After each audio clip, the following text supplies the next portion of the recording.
최근 텐센트가 블루홀의 역대 최대 규모의 투자 금액을 검토하면서 IT 업계에 이목이 집중되고 있습니다. 이처럼 중국 기업은 해외 시장에서 주도권을 잡기 위해 간접적으로 투자하는 방식을 선호하는 반면 미국 기업은 직접 진출하는 전략을 선호합니다.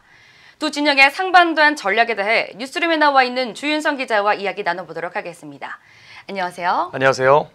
네, 이 두 경제 강국의 해외 시장 공략법이 상당히 다른데요. 네, 우선 미국 기업은 해외 시장 공략법으로 직접 진출하는 방식을 선호하는데요. 미국 최대 전자상거래 기업인 아마존은 세계 16개국 이상에서 전자상거래 서비스를 제공하고 있는데 이 중 아마존이 아닌 다른 이름을 쓰는 국가는 하나도 없습니다. 심지어 작년 두바이에서 약 7천억 원에 인수한 전자상거래 업체인 스쿠닷컴은 이름을 아예 아마존으로 바꿔서 서비스를 제공하고 있습니다. 반면 중국 최대 전자상거래 기업인 알리바바는 중국에서 직접 서비스를 제공하는 지역이 거의 없습니다. 네, 그렇군요. 이 중국과 미국은 이렇게 해외 시장 공략법이 상이하게 다른데요. 우선 중국 기업의 해외 시장 공략 먼저 설명해 주시죠. 네, 바이두, 알리바바, 텐센트로 대표되는 중국 기업들은 직접 진출을 하는 대신 막대한 해외 투자를 단행하고 있는데요. 중국 게임 업체 텐센트는 인도 1위 차량 공유업체인 올라캡스, 나이지리아 간편 결제 서비스 업체인 페이스텍 등 지역과 업종을 불문하고 신흥국 기업들을 사들이고 있습니다.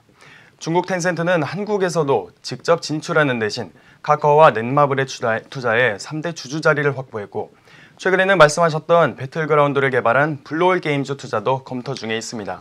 네, 정리하자면 중국 기업들은 현재 대표 기업들을 인수해서 다양한 제휴 서비스를 만드는 시기였군요. 네. 그렇다면 미국의 해외 시장 공략법은 어떻게 다른가요? 네, 미국 기업들은 직접 서비스를 하는 방식을 선호하는데요.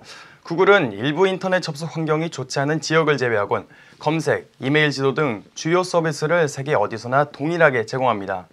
페이스북도 소셜미디어인 페이스북과 인스타그램은 물론이고 자회사 메신저 서비스인 왓츠앱까지 동일하게 서비스하는데요. 언어만 현지 국가에 맞춰서 제공할 뿐 서비스와 사업 모델은 같습니다.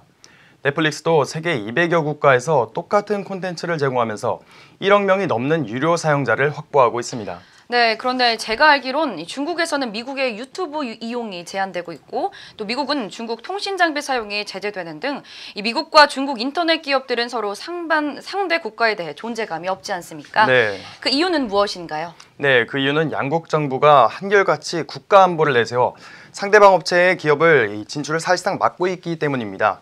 그래서 미국과 중국의 기업 패권 전쟁은 인도나 브라질, 동남아시아 등 신흥국에서 본격적으로 벌어지고 있는데요. 또 미국과 중국 인터넷 기업들의 해외 진출 전략이 판이한 것은 퍼스트 무버와 패스트 팔로워의 전략 차이이기도 합니다.